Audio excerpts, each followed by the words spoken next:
প্রথমেই দেখে নেব আজকের বাছাই করা 40টি তাজা সংবাদ। শুরুতেই শিরোনাম। এসআইআর এর নাম বাদ মানেই নাগরিকত্ব খারিজ, মিলবে না প্রকল্পের সুবিধা, বিরাট পর্যবেক্ষণ সুপ্রিম কোর্টের। পিএম আবাস যোজনায় বাড়ি পাবেন কারা, প্রয়োজনীয় নথিপত্র থেকে আবেদন পদ্ধতি জানুন। লাফিয়ে বাড়ছে চিনির দাম, আমজনতার চিন্তা কমিয়ে এবার বড় আশ্বাস মুখ্যমন্ত্রীর। 20 সাংসদের ভবিষ্যৎ নিয়ে সুপ্রিম কোর্টে অভিষেক, পার্টি সুদীপ কাকলি রচনা সহ 20 জন। টিএমসিপির সভার জন্য 2 তৃণমূলকেই অনুমতি, কার কর্মসূচি কোথায় বলে দিল হাইকোর্ট।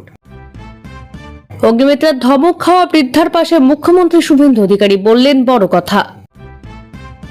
26,000 চাকরি নিয়ে সুপ্রিম কোর্টে বড় আপডেট, যোগ্যদের জন্য হলো স্বস্তির খবর। মাসের শেষে চড়ল সোনার দর, আজ কত হলো 22 ও 24 ক্যারেটের দাম। অন্নপূর্ণার নাম গুলিয়ে ফেললেন মমতা, তো ঋতব্রতর, সরকারকে দিলেন গুরুত্বপূর্ণ পরামর্শ। মুখ খুলতে হলো না, নোটিশ ইস্যু হয়ে গেছে, বিস্ফোরক মন্তব্য কল্যাণ বন্দ্যোপাধ্যায়ের। দাম বৃদ্ধিতে চিনির সঙ্গে প্রতিযোগিতায় পেঁয়াজ 15 দিনে বেড়ে দ্বিগুণ। আত্মসমর্পণ করুন, কাউন্সিলরকে খুনের মামলায় শেখ হাসিনাকে নির্দেশ যুদ্ধাপরাধ ট্রাইব্যুনালের। বঙ্গোপসাগরে বাড়ছে ভূকম্পনের ঝুঁকি, পুরনো ফাটলগুলি ফের পুনরুজ্জীবিত হচ্ছে, চাঞ্চল্যকর সতর্কবার্তা আইআইটি খড়গপুরের গবেষণায়। বার্ধক্য, বিধবা ও প্রতিবন্ধী ভাতা বেড়ে হল 2000, রাজ্যবাসীর জন্য বিরাট ঘোষণা। এতজন মুসলিম মহিলা পেয়েছেন অন্নপূর্ণার টাকা, মমতার অভিযোগের জবাবে কি বললেন শুভেন্দু। শিল্প স্থাপন থেকে নীতি বদল, নতুন সরকারের দৃষ্টিভঙ্গি বোঝালেন মুখ্যমন্ত্রী। 21শে আগস্টের পরও বহাল থাকছে চাকরি, 26,000-এর মামলায় মিলল বড় ইঙ্গিত। চিনির দাম কমাতে বড় পদক্ষেপ মোদী সরকারের, আমদানি করা চিনি 2 মাসেই বাজারে বিক্রির নির্দেশ। 15 লাখে গ্রুপ সি, 12 লাখে গ্রুপ ডি, 630 কোটির নিয়োগ মহাদুর্নীতি, পার্থ অর্পিতার বিরুদ্ধে ইডির ধামাকা চার্জশিট। এলপিজি কেওয়াইসি নিয়ে বড় খবর, আবারও বাড়ল ডেডলাইন, শেষ তারিখ কবে। মাসের শেষেই বাম্পার সুখবর, টানা 4 দিনের ছুটিতে বন্ধ স্কুল, অফিস, ব্যাংক। ভোটার তালিকা থেকে নাম বাদ গেলেই কি নাগরিকত্ব রেশন শেষ, সুপ্রিম কোর্টের রায়ে মিলল বড় স্বস্তি। রোগী ভর্তির পর 72 ঘন্টা প্রাইভেট প্র্যাকটিস বন্ধ, সরকারি হাসপাতালের চিকিৎসকদের জন্য কড়া নিয়ম স্বাস্থ্য ভবনের। নভেম্বরেই পুরো ভোট, কলকাতা পুরসভা নির্বাচনের প্রস্তুতি গেরুয়া শিবিরের, বিধায়কদের নিয়ে বৈঠকে রাজ্য বিজেপি। এসআইআর নাম বাদ পড়লেই সব শেষ নয়, নাগরিকত্ব ও সরকারি প্রকল্প নিয়ে বড় পর্যবেক্ষণ সুপ্রিম কোর্টের। 8ম বেতন কমিশনে চমক, লেভেল 5 থেকে 8-এর কর্মচারীদের মূল বেতন কত বাড়তে পারে। হাজার হাজার কোটির বিনিয়োগের নবান্নের চমক, খুলছে কর্মসংস্থানের নতুন দিগন্ত। মাত্র 4 মাসেই দলের অন্দরে চরম বিশৃঙ্খলা, তোলাবাজি রুখতে কড়া পদক্ষেপ রাজ্য বিজেপির সভাপতির। অন্নপূর্ণা যোজনার টাকা নিয়ে তীব্র বিক্ষোভ, বিজেপির যোগ্যতা নিয়ে প্রশ্ন তুললেন প্রাক্তন মুখ্যমন্ত্রী। কলকাতা থেকে জেলায় জেলায় বৃষ্টির দাপট, কোথাও ভারী বর্ষণ সঙ্গে ঝোড়ো হওয়ার সম্ভাবনা। আজই কি বদলে যাবে বাংলার আবহাওয়া? এতক্ষণ শুনছিলেন সংবাদ শিরোনাম, এবার আসছি বিস্তারিত খবরে। এসআইআর এর নাম বাদ মানেই নাগরিকত্ব খারিজ, মিলবে না প্রকল্পের সুবিধা, বিরাট পর্যবেক্ষণ সুপ্রিম কোর্টের। এসআইআর প্রক্রিয়ায় রাজ্যের লক্ষ লক্ষ মানুষের নাম বাদ গিয়েছে, তাদের মধ্যে অনেকের নাম বর্তমানে ট্রাইব্যুনালে বিচারাধীন। এবার সেই ট্রাইব্যুনালে কতগুলো মামলার নিষ্পত্তি হয়েছে, বাদ যাওয়া কতজনের নাম নতুন করে তালিকায় যুক্ত হয়েছে, এই নিয়ে নির্বাচন কমিশনের কাছে রিপোর্ট চাইল সুপ্রিম কোর্ট। পাশাপাশি বড় পর্যবেক্ষণও করছে শীর্ষ আদালত। এসআইআর মামলায় বিরাট পর্যবেক্ষণ করল সুপ্রিম কোর্ট। মঙ্গলবার সুপ্রিম কোর্টের প্রধান বিচারপতি সূর্যকান্ত, বিচারপতি ভি মোহনা ও বিচারপতি জয়মাল্য বাগচির বেঞ্চে পশ্চিমবঙ্গের এসআইআর সংক্রান্ত মামলার শুনানি হয়েছে। সেই সময় আদালত স্পষ্ট জানায়, এসআইআর এর নাম বাদ যাওয়া মানেই কোনো মানুষের নাগরিকত্ব খারিজ হওয়া নয়, ফলে তাদের সরকারি প্রকল্প থেকে বঞ্চিত করা যায় না বলে পর্যবেক্ষণ আদালতের। এদিন সুপ্রিম কোর্টে জানানো হয় রাজ্যের তরফে 38 লক্ষ আপিলের মধ্যে প্রায় 31 লক্ষ আপিল ভোটার লিস্টে নতুন করে অন্তর্ভুক্ত করার বিরুদ্ধে বা বাদ দেওয়ার দাবিতে করা হয়েছে। মাত্র 7 লক্ষ ভোটারের নাম বাদ পড়ার পর পুনর্বহালের জন্য আবেদন করেছেন। আইনজীবী গোপাল শঙ্কর নারায়ণ শীর্ষ আদালতে জানান, এখনো অব্দি বাদ পড়া ভোটারদের দায়ের করা 83,000 আপিলের নিষ্পত্তি হয়েছে। এর মধ্যে 75,000 মানুষের নাম নতুন করে তালিকায় যুক্ত হয়েছে। এই পরিসংখ্যান শোনার পর বিস্ময় প্রকাশ করে ডিভিশন বেঞ্চের তরফে জানানো হয়, বাদ পড়া ভোটারদের আর্জি অগ্রাধিকারের ভিত্তিতে নিষ্পত্তির দাবি খতিয়ে দেখা হচ্ছে। সব পক্ষের সওয়াল জবাব শোনার পর কমিশনকে ফের রিপোর্ট দিতে বলেছে সুপ্রিম কোর্ট। প্রধান বিচারপতি সূর্যকান্তের নির্দেশ, কত নাম অন্তর্ভুক্তির জন্য আবেদন করা হয়েছে আর কত নাম বাদ দেওয়ার জন্য আবেদন করা হয়েছে সেটার হলফনামা দিয়ে কমিশনকে জানাতে হবে। পিএম আবাস যোজনায় কারা বাড়ি পাবেন, প্রয়োজনীয় নথিপত্র থেকে আবেদন পদ্ধতি জানুন। দেশের গৃহহীন ও কাঁচা বাড়িতে বসবাসকারী নাগরিকদের মাথার উপরও যেন পাকা ছাদ থাকে, সেই উদ্দেশ্যে পিএম আবাস যোজনা চালু করেছে কেন্দ্রীয় সরকার। ইতিমধ্যে এই প্রকল্পের মাধ্যমে ভারতের লক্ষ লক্ষ মানুষ উপকৃত হয়েছেন। আপনিও যদি এর অধীন বাড়ি পেতে চান তাহলে কিভাবে আবেদন করবেন এবং কি কি নথিপত্র লাগবে জেনে নিন। পিএম আবাস যোজনার খুঁটিনাটি। এই কেন্দ্রীয় সরকারি প্রকল্পের মাধ্যমে শহর ও গ্রামীণ এলাকার নিম্ন আয়ের পরিবার, মাঝারি আয়ের শ্রেণী এবং অর্থনৈতিকভাবে দুর্বল শ্রেণীর মানুষদের জন্য বাড়ি নির্মাণ বা পুরনো বাড়ি সংস্কারের জন্য অর্থনৈতিক সহায়তা ও গৃহ ঋণের সুদের হারে ভর্তুকি দেওয়া হয়। পিএম আবাস যোজনার আবেদনের ক্ষেত্রে বেশ কিছু যোগ্যতা রয়েছে। আবেদনকারীকে ভারতীয় নাগরিক হতে হবে, পাশাপাশি দেশের কোনো জায়গায় তার কিংবা তার পরিবারের নামে পাকা বাড়ি থাকা যাবে না। পিএম আবাস যোজনার প্রয়োজনীয় নথিপত্র। এই প্রকল্পে আবেদনের জন্য আবেদনকারীদের আধার কার্ড, আয়ের শংসাপত্র, বসবাসের শংসাপত্র, জাতিগত শংসাপত্র, ব্যাংক অ্যাকাউন্টের বিবরণ, আধার কার্ড ও ব্যাংক অ্যাকাউন্টের সঙ্গে লিঙ্কড মোবাইল নম্বর দরকার হয়। অনলাইন ও অফলাইন দুইভাবেই আবেদন করা যায়। পিএম আবাস যোজনায় আবেদন করার পদ্ধতি। শহরাঞ্চলের নাগরিকরা সরকারি ওয়েবসাইট https:/pmaymis.gov.in এ গিয়ে পিএম আবাস যোজনার জন্য আবেদন করতে পারেন। ওই জন্য এই পোর্টাল খুলে সিটিজেন অ্যাসেসমেন্ট অপশনে ক্লিক করে অ্যাপ্লাই অনলাইন বিকল্প বেছে নিতে হয়। এরপর নিজের শ্রেণী নির্বাচন করে আধার নম্বর এবং নাম যাচাই করতে হবে। এরপর স্ক্রিনে আবেদনপত্র আসবে, যথাযথ তথ্য দিয়ে সেটি পূরণ করে জমা দিতে হবে। সাবমিশনের পর একটি আবেদন নম্বর দেওয়া হবে। ভবিষ্যতে সেটি দিয়ে আবেদনের স্ট্যাটাস চেক করা যাবে। কেউ অনলাইনে আবেদন করতে না পারলে নিকটবর্তী সিএসসিতে গিয়ে আবেদন করতে পারেন। গ্রামাঞ্চলের বাসিন্দারা তাদের গ্রাম পঞ্চায়েত প্রধান, সচিব বা স্থানীয় পঞ্চায়েত অফিসে যোগাযোগ করতে পারেন। পাশাপাশি প্রকল্প বিষয়ক কোনো তথ্য বা সমস্যার জন্য সংশ্লিষ্ট জেলা অফিস বা পৌরসভা থেকে সাহায্য নেওয়া যেতে পারে বলে নির্দিষ্ট টোল ফ্রি নম্বরে যোগাযোগ করা যেতে পারে। টিএমসিপি সভার জন্য 2 তৃণমূলকে অনুমতি, কার কর্মসূচি কোথায় বলে দিল হাইকোর্ট। 21 জুলাইয়ের পর 28 আগস্ট শহীদ দিবসের সভার পর তৃণমূল ছাত্র পরিষদ তথা টিএমসিপির প্রতিষ্ঠা দিবসের কর্মসূচি নিয়েও 2 তৃণমূলের মধ্যে দড়ি টানাটানি শুরু হয়েছিল। 2 শিবিরই মেয়র রোডে সভা করতে চেয়েছিল। সেই জল গড়ায় কলকাতা হাইকোর্ট অব্দি। এবার 2 তৃণমূলই সভার অনুমতি দিয়ে বিকল্প 2 জায়গা বলে দিল উচ্চ আদালত। মেয়র রোডে সভা করবে না কোনো শিবির। মঙ্গলবার হাইকোর্টের বিচারপতি সৌগত ভট্টাচার্যের এজলাসে এই মামলা উঠেছিল। সব পক্ষের সওয়াল জবাব শোনার পর তিনি বলেন, আগামী 28 আগস্ট কালীঘাটপন্থী তৃণমূল ক্যাথেড্রাল রোডে সভা করবে। অন্যদিকে ঋতব্রতপন্থী শিবিরের কর্মসূচি হবে ধর্মতলার রানী রাসমণি অ্যাভিনিউয়ে।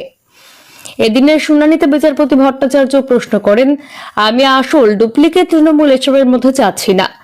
কে আসল তাকে খোঁজার জন্য এই মামলা হয়নি। আপনারা কি একসঙ্গে মেয়র রোডে অনুষ্ঠান করতে আগ্রহী?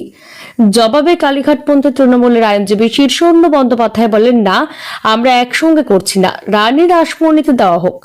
উত্তর শুনে বিচারপতি ভট্টাচার্য বলেন, তাহলে কাউকে মেয়র রোডে সভা করতে দেওয়া হবে না। এরপর 2 তৃণমূল শিবিরের জন্য 2টি বিকল্প জায়গা বলে দেয় আদালত। পাশাপাশি বেশ কিছু শর্তও বেঁধে দেওয়া হয়। হাইকোর্টের নির্দেশ, 2 শিবিরের সভাতেই 1500 জনের বেশি সমাগম করা যাবে না।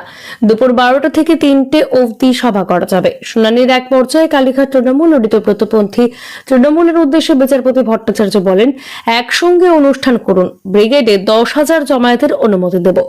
এছাড়া হাইকোর্টের নির্দেশ, 28 আগস্টের এই কর্মসূচির জন্য বুধবারের মধ্যে তৃণমূলের 2 শিবিরকে 20 জন স্বেচ্ছাসেবকের নম্বর পুলিশের কাছে জমা দিতে হবে।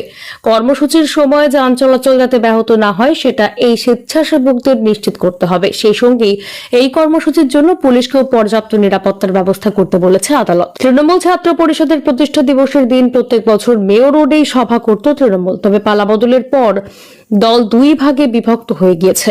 এই বছর কে মেয়র রোডে সভা করবে এই নিয়ে তৃণমূলের মধ্যে শিবিরের মধ্যে এই বছর কে মেয়র রোডে সভা করবে এই নিয়ে তৃণমূলের 2 শিবিরের মধ্যে দড়ি টানাটানি শুরু হয়েছিল। শেষমেশ কাউকেই সেখানে সভা করার অনুমতি দিল না কলকাতা হাইকোর্ট। তবে বাংলার বাজারে গত কয়েকদিন ধরেই সোনার দাম বেড়ে চলেছে, যার ফলে কালঘাম ছুটছে জনসাধারণের। আজ সোনার দামে লাভ দেখা গেল, আবারও সোনার দামে বেড়ে গেল বাংলায়। আজ কিনতে কত খরচ হবে দেখুন নতুন রেট চার্ট। আগস্টের মাসের শেষে বাড়ল সোনার দাম, যেমন আজকের রেট। 22 ক্যারেট 1 গ্রাম হলমার্ক সোনার দাম রয়েছে 15,500 টাকা। 22 ক্যারেট 10 গ্রাম হলমার্ক সোনার দাম রয়েছে 1,55,000 টাকা। আজ 24 ক্যারেট 1 গ্রাম পাকা সোনার দাম রয়েছে 16,310 টাকা। 24 ক্যারেট 10 গ্রাম পাকা সোনার দাম রয়েছে 1,63,100 টাকা। এছাড়া আজ 1 গ্রাম 24 ক্যারেট পাকা সোনার বাটের দাম 16,225 টাকা। 10 গ্রাম 24 ক্যারেট পাকা সোনার বাটের দাম 1,62,250 টাকা। সোনার পাশাপাশি আজকে রূপোর দাম এক ঝলকে দেখে নিন। 100 গ্রাম খুচরো রূপো কিনতে খরচ হবে 24,685 টাকা। 1 কেজি খুচরো রূপো কিনতে খরচ হবে 2,46,850 টাকা। পাশাপাশি আজ 100 গ্রাম রূপোর বাটের দাম রয়েছে 24,675 টাকা। 100 কেজি রূপোর বাটের দাম রয়েছে 2,46,750 টাকা।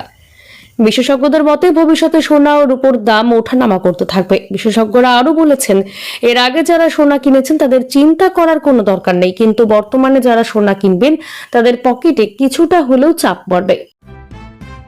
অন্নপূর্ণার নাম গুলিয়ে ফেললেন মমতা, তো ঋতব্রত সরকারকে দিলেন গুরুত্বপূর্ণ পরামর্শ। অন্নপূর্ণা যোজনাকে ঘিরে রাজ্য রাজনীতিতে নতুন করে শুরু হলো তৃণমূল বিজেপি চর্চা। মহিলাদের আর্থিক সহায়তার প্রকল্প নিয়ে সোমবার ফেসবুক লাইভে বক্তব্য রাখার সময় মমতা বন্দ্যোপাধ্যায় অন্নপূর্ণা ভান্ডার শব্দটি ব্যবহার করেন। প্রকল্পের নাম নিয়ে বিভ্রাটের পরই তাকে আক্রমণ করে বিজেপি। মমতার মন্তব্যের পাল্টা প্রতিক্রিয়ায় সরব হন রাজ্যের বিরোধী দলনেতা ঋতব্রত বন্দ্যোপাধ্যায়ও। অন্নপূর্ণা প্রকল্প নিয়ে মমতাকে কটাক্ষ ঋতব্রতর।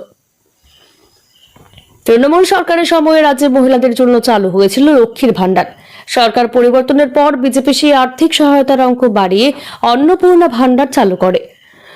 সোমবারে ফেসবুক লাইভে মমতা নতুন প্রকল্পটির নাম বলতে গিয়ে অন্নপূর্ণা ভান্ডার বলায় বিতর্ক আরও উস্কে যায়।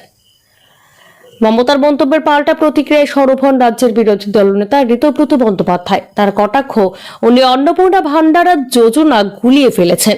তবে শুধু প্রকল্পের নাম নিয়ে আক্রমণ করেই থামেননি তিনি। অন্নপূর্ণা যোজনার সুবিধা দেওয়ার ক্ষেত্রে যাতে প্রকৃত উপভোক্তারা বাদ না পড়েন সেই বিষয়েও সরকারের দৃষ্টি আকর্ষণ করে ঋতব্রত বলেন, যোজনায় যাতে কেউ বাদ না পড়ে সেটা দেখতে হবে, একই সাথে কোনো পুরুষ যেন সুযোগ না পান। মমতা বন্দ্যোপাধ্যায়ের রাজনৈতিক কর্মসূচি ও বক্তব্য রাখার বর্তমান পদ্ধতি নিয়েও কটাক্ষ করেন ঋতব্রত। তার কথায় উনি আজকাল ফেসবুক লাইভে সব বলছেন, ফেসবুকের বাইরে আগে বেরিয়ে আসুন। উনি এত পুরনো দিনের রাজনৈতিক ব্যক্তি, পছন্দের সাংবাদিকদের ডেকে কথা বলুন, গণতন্ত্র কথা বলছেন, লড়াইয়ের কথা বলছেন, সব ভালো, কিন্তু আগে ফেসবুক থেকে বেরিয়ে আসুন। এদিকে মমতার ফেসবুক লাইভে অন্নপূর্ণা যোজনা নিয়ে করা অভিযোগের পাল্টা জবাব আসে নবান্ন থেকেও। সোমবার বিকেলে সাংবাদিক বৈঠকে বর্তমান মুখ্যমন্ত্রী শুভেন্দু অধিকারী সরাসরি পরিসংখ্যান তুলে ধরে সরকারের অবস্থান ব্যাখ্যা করেন। একই সঙ্গে মমতার ফেসবুক লাইভ নিয়েও কটাক্ষ করেন তিনি। মুখ্যমন্ত্রী শুভেন্দু অধিকারী বলেন, অন্নপূর্ণা যোজনায় এখনো পর্যন্ত বিপুল সংখ্যক মহিলা সুবিধা পেয়েছেন। এতদিন মমতাকে উদ্দেশ্য করে কটাক্ষ করে তিনি বলেন, ফেসবুকেই আপনি থাকুন বিকেল বেলা। পর প্রকল্পের উপভোক্তার পরিসংখ্যান প্রকাশ করে শুভেন্দু জানান, অন্নপূর্ণা যোজনাতে এখনো পর্যন্ত 1,45,64,472, 19,20,000 মুসলিম উপভোক্তা রয়েছে। বর্ণ ধর্ম না দেখে আমরা দিচ্ছি। উল্লেখ্য, অন্নপূর্ণা যোজনার নাম নিয়ে শুরু হওয়া বিতর্ক এখন শুধুমাত্র প্রকল্পের নামের মধ্যে সীমাবদ্ধ নেই। আগামী দিনে এই প্রকল্পই যে রাজ্যের রাজনৈতিক প্রচারের অন্যতম হাতিয়ার হতে চলেছে, সোমবারের ঘটনাই তার ইঙ্গিত দিচ্ছে। বার্ধক্য, বিধবা ও প্রতিবন্ধী ভাতা বেড়ে হলো 2000, রাজ্যবাসীর জন্য বিরাট ঘোষণা। পশ্চিমবঙ্গের সাধারণ মানুষ ও প্রবীণ নাগরিকদের সামাজিক সুরক্ষার কথা মাথায় রেখে একটি অত্যন্ত বড় ও যুগান্তকারী ঘোষণা করল রাজ্য সরকার। নবান্নে আয়োজিত এক গুরুত্বপূর্ণ সাংবাদিক বৈঠকে মুখ্যমন্ত্রী ঘোষণা করেছেন যে রাজ্যের বিভিন্ন সমাজ কল্যাণমূলক প্রকল্পের আওতায় থাকা বার্ধক্য ভাতা, বিধবা ভাতা এবং প্রতিবন্ধী বা দিব্যাঙ্গ ভাতার পরিমাণ আরও 500 টাকা বাড়ানো হচ্ছে। এর ফলে চলতি আর্থিক বছরের বিভিন্ন ধাপে এই ভাতাগুলি 1500 টাকা থেকে বাড়িয়ে সরাসরি 2000 টাকায় উন্নীত করা হবে। সরকারের এই মেগা ঘোষণায় রাজ্যের প্রবীণ নাগরিক, অসচ্ছল বিধবা এবং বিশেষভাবে সক্ষম ব্যক্তিরা আর্থিকভাবে দারুণভাবে উপকৃত হবেন বলে মনে করছে ওয়াকিবহাল মহল। উল্লেখ্য, গত জুলাই মাসে এই ভাতা 1000 টাকা থেকে বাড়িয়ে 1500 টাকা করা হয়েছিল এবং 1 আগস্ট থেকে উপভোক্তারা সেই বর্ধিত অর্থ পেতে শুরু করেছিলেন। তবে এবার আর্থিক সাহায্য আরও কিছুটা বাড়িয়ে সাধারণ মানুষের পাশে থাকার বার্তা দিল নবান্ন। ভাতা বৃদ্ধির এই খুশির খবরের পাশাপাশি রাজ্য সরকারের পক্ষ থেকে এক অত্যন্ত কড়া ও যুগান্তকারী প্রশাসনিক পদক্ষেপের কথা ঘোষণা করা হয়েছে। মুখ্যমন্ত্রী স্পষ্টভাবে জানিয়ে দিয়েছেন যে পূর্ববর্তী সরকারের আমল থেকে এখনো পর্যন্ত সামাজিক পেনশনের জন্য জমা পড়ে থাকা সমস্ত পুরনো আবেদনপত্র একেবারে বাতিল বলে গণ্য করা হবে। অর্থাৎ অতীতে যারা এই সমস্ত ভাতার সুবিধার আশায় আবেদনপত্র জমা দিয়েছিলেন, তাদের কাউকেই আর পুরনো আবেদনের ভিত্তিতে সুবিধা দেওয়া হবে না। সকলকে এখন নতুন করে নতুন নিয়মে আবেদনপত্র জমা দিতে হবে। নবান্ন সূত্রে খবর, নতুন করে জমা পড়া এই সমস্ত আবেদনগুলি অত্যন্ত কঠোর প্রশাসনিক ব্যবস্থার মাধ্যমে খতিয়ে যাচাই বাছাই করা হবে। আবেদনকারীর প্রকৃত বয়স, তাদের পারিবারিক আর্থিক অবস্থা এবং নির্ধারিত যোগ্যতার অন্যান্য মাপকাঠিগুলি জেলা ও ব্লক প্রশাসন অত্যন্ত স্বচ্ছতার সঙ্গে খতিয়ে দেখবে। সমস্ত নথিপত্র পুঙ্খানুপুঙ্খ পর্যালোচনার পরেই কেবল চূড়ান্ত উপভোক্তাদের নতুন তালিকা প্রস্তুত করা হবে। যদিও ঠিক কবে থেকে এই বর্ধিত 2000 টাকার মাসিক ভাতা উপভোক্তাদের ব্যাংক অ্যাকাউন্টে সরাসরি পাঠানো শুরু হবে, সেই নির্দিষ্ট তারিখ বা সময় এখনো আনুষ্ঠানিকভাবে ঘোষণা করা হয়নি। তবে প্রশাসনিক মহলের একটি বড় অংশের অনুমান, গোটা রাজ্য জুড়ে নতুন আবেদনপত্র কিছুটা সময় লাগতে পারে। সেই কারণে আগামী নতুন আর্থিক বছরের শুরু অর্থাৎ এপ্রিল মাস থেকে আনুষ্ঠানিকভাবে এই 2000 টাকার বর্ধিত ভাতা পাওয়ার সুবিধা শুরু হতে পারে বলে ধারণা করা হচ্ছে। 26,000 শিক্ষক ও শিক্ষাকর্মী চাকরি বাতিল মামলায় জট এখনো কাটেনি। সুপ্রিম কোর্টের পূর্বের নির্দেশ অনুযায়ী যোগ্য বা আনটেন্ট প্রার্থীদের কাজে লাগিয়ে দেওয়ার মেয়াদ ছিল 31 আগস্ট পর্যন্ত এবং ওই সময়ের মধ্যে নতুন নিয়োগ সম্পন্ন করার কথা বলা হয়েছিল। কিন্তু নির্ধারিত সময়ে নিয়োগ প্রক্রিয়া শেষ না হওয়ায় যোগ্য প্রার্থীদের চাকরি বহাল রাখার দাবিতে একটি অন্তর্বর্তীকালীন আবেদন জমা দেওয়া হয়। মামলাটি প্রধান বিচারপতির বেঞ্চে উত্থাপিত হলে আদালত আলাদা করে নতুন কোনো অন্তর্বর্তী নির্দেশ দেয়নি। বিচারপতি জয়মাল্য বাগচি জানান, যেহেতু আবেদনটি জমা রয়েছে তাই শুনানির আগে পর্যন্ত সুপ্রিম কোর্টের আগের নির্দেশই কার্যকর থাকবে। মূল বেঞ্চে বিচারপতি সঞ্জয় কুমারের অসুস্থতার কারণে আবেদনটি প্রধান বিচারপতির এজলাসে তোলা হয়েছিল। আইনজীবীর মতে, আদালতের এই অবস্থানের ফলে নতুন শুনানি না হওয়া পর্যন্ত যোগ্য প্রার্থীদের চাকরি হারানোর আপাতত কোনো আশঙ্কা নেই। এলপিজি কেওয়াইসি নিয়ে বড় খবর, আবারও বাড়ল ডেডলাইন, শেষ তারিখ কবে? এলপিজি গ্রাহকদের জন্য স্বস্তির খবর, গ্যাসের কেওয়াইসি আপডেটের সময়সীমা ফের বাড়ানো হলো। এলপিজি সিলিন্ডার পেতে কেওয়াইসি বাধ্যতামূলক করেছে কেন্দ্রীয় সরকার। প্রথমে এই কেওয়াইসি আপডেটের ডেডলাইন ছিল 16 আগস্ট, তারপর তা বেড়ে হয় 23 আগস্ট। কিন্তু নির্দিষ্ট সময়সীমার মধ্যে অনেকেই কেওয়াইসি সম্পূর্ণ করতে পারেননি, তাই গ্রাহকদের কথা ভেবেই তেল বিপণন সংস্থাগুলি ডেডলাইন বাড়ানোর সিদ্ধান্ত নিয়েছে। তবে এই বিষয়ে সরকারের তরফে এখনো কোনো বিজ্ঞপ্তি জারি করা হয়নি। নতুন সময়সীমা কবে? ইন্ডিয়ান অয়েল, হিন্দুস্তান পেট্রোলিয়াম এবং ভারত পেট্রোলিয়াম এই 3 রাষ্ট্রায়ত্ত তেল বিপণন সংস্থা গত কয়েক সপ্তাহ ধরেই গ্রাহকদের কেওয়াইসি সম্পূর্ণ করার পরামর্শ দিচ্ছে। সরকার নির্ধারিত দামে এলপিজি সিলিন্ডার পেতে এই প্রক্রিয়া গুরুত্বপূর্ণ বলে জানানো হচ্ছে। সেক্ষেত্রে কেওয়াইসির সময়সীমা কতদিন পর্যন্ত বাড়ানো হয়েছে? এক উচ্চপদস্থ আধিকারিক জানিয়েছেন, কেওয়াইসি সম্পূর্ণ করার নতুন সময়সীমা 31 আগস্ট। যারা এখনো প্রক্রিয়াটি শেষ করেননি তাদের এই বিষয়ে মেসেজ পাঠানো হবে। কিভাবে করা যাবে কেওয়াইসি? গ্যাস ডিস্ট্রিবিউটরদের কাছে গিয়ে আধারের বায়োমেট্রিক অথেন্টিকেশনের মাধ্যমে এই কেওয়াইসি সম্পন্ন করা যাচ্ছে। পাশাপাশি সংশ্লিষ্ট তেল সংস্থার অ্যাপের মাধ্যমেও এই প্রক্রিয়া সম্পূর্ণ করার সুযোগ রয়েছে। যাদের এলপিজি সংযোগের সঙ্গে ইতিমধ্যে আধার নম্বর যুক্ত রয়েছে তাদের অনেকেই অ্যাপের মাধ্যমে এই কেওয়াইসি করেছেন। উল্লেখ্য, দেশে বর্তমানে প্রায় 32.97 কোটি সক্রিয় এলপিজি গ্রাহক রয়েছেন। সবচেয়ে বড় প্রশ্ন, 31 আগস্টের মধ্যেও ইকেওয়াইসি না করলে এলপিজি সিলিন্ডার কি পাওয়া বন্ধ হয়ে যাবে? সংশ্লিষ্ট আধিকারিক জানিয়েছেন, সময়সীমা পেরিয়ে গেলে এলপিজি সরবরাহ অব্যাহত থাকবে। ইকেওয়াইসি না করা গ্রাহকদের কিভাবে সিলিন্ডার দেওয়া হবে তা পেট্রোলিয়াম মন্ত্রকের নির্দেশের উপর নির্ভর করবে। তবে তেল বিপণন সংস্থাগুলির আধিকারিকরা মৌখিকভাবে 31 আগস্ট পর্যন্ত সময়সীমা বৃদ্ধির কথা জানিয়েছেন। এখনো পর্যন্ত এ বিষয়ে কোনো সরকারি নির্দেশিকা প্রকাশ করা হয়নি বলেই সূত্রের খবর। কলকাতা থেকে জেলায় জেলায় বৃষ্টির দাপট, কোথাও ভারী বর্ষণ সঙ্গে ঝোড়ো হওয়ার সম্ভাবনা। আজই কি বদলে যাবে বাংলার আবহাওয়া? নিম্নচাপের প্রভাবে ফের বদলের পথে বাংলার আবহাওয়া। বঙ্গোপসাগরে সক্রিয় নিম্নচাপের জেরে মঙ্গলবার সকাল থেকেই কলকাতা সহ রাজ্যের একাধিক জেলায় বৃষ্টির দেখা মিলেছে। আবহাওয়া দপ্তরের পূর্বাভাস, আজ উত্তর থেকে দক্ষিণ দুই বঙ্গেই বিক্ষিপ্তভাবে হালকা থেকে মাঝারি বৃষ্টি হতে পারে। কলকাতায় ভোর থেকেই শহরের বিভিন্ন এলাকায় বৃষ্টি হচ্ছে। দিনের বাকি সময় আকাশ মূলত মেঘলা থাকবে। দুপুরের পর বৃষ্টির তীব্রতা কিছুটা বাড়তে পারে। যদিও শহরে ভারী বৃষ্টির আশঙ্কা কম, তবুও হালকা থেকে মাঝারি বৃষ্টিতে ভিজতে পারে মহানগর। তাপমাত্রা 33 থেকে 34 ডিগ্রির আশেপাশে থাকলেও বৃষ্টির পরও ভ্যাপসা গরম থেকে পুরোপুরি রেহাই মিলবে না। দক্ষিণবঙ্গে কোথায় কেমন বৃষ্টি? দক্ষিণবঙ্গের একাধিক জেলায় আজ আবহাওয়ার রূপ হতে পারে বেশ চড়া। বাঁকুড়া, ঝাড়গ্রাম, পশ্চিম মেদিনীপুর, পূর্ব মেদিনীপুর এবং দক্ষিণ 24 পরগনায় ভারী বৃষ্টির সম্ভাবনা রয়েছে। হাওড়া, হুগলি, উত্তর 24 পরগনা, পুরুলিয়া এবং পশ্চিম বর্ধমানে হতে পারে মাঝারি বৃষ্টি। এর সঙ্গে কোথাও কোথাও ঝোড়ো হাওয়াও বইতে পারে। নদিয়া, মুর্শিদাবাদ এবং বীরভূমে তুলনামূলকভাবে হালকা বৃষ্টির পূর্বাভাস রয়েছে। পাহাড়েও বাড়ছে বৃষ্টির সম্ভাবনা। শুধু দক্ষিণবঙ্গ নয়, উত্তরবঙ্গের নিম্নচাপের প্রভাব পড়তে পারে। দার্জিলিং, জলপাইগুড়ি এবং আলিপুরদুয়ারের ভারী বৃষ্টির সম্ভাবনা রয়েছে। কোচবিহার, উত্তর দিনাজপুর এবং মালদায় হতে পারে হালকা থেকে মাঝারি বৃষ্টি। তবে আপাতত স্বস্তির খবরও রয়েছে। আবহাওয়া দপ্তরের পূর্বাভাস অনুযায়ী বুধবার থেকে রাজ্য জুড়ে বৃষ্টির দাপট কিছুটা কমতে পারে। অর্থাৎ আজকের দিনটা বাংলার জন্য নিম্নচাপের প্রভাব অন্যতম একটি গুরুত্বপূর্ণ দিন। একদিকে বৃষ্টি, অন্যদিকে ভ্যাপসা গরম, সব মিলিয়ে বদলে যেতে পারে আজকের দিনের আবহাওয়া। এখন নজর বঙ্গোপসাগরের নিম্নচাপ আগামী কয়েক ঘন্টায় কতটা শক্তি বাড়ায় এবং তার প্রভাব বাংলায় কতটা পড়ে।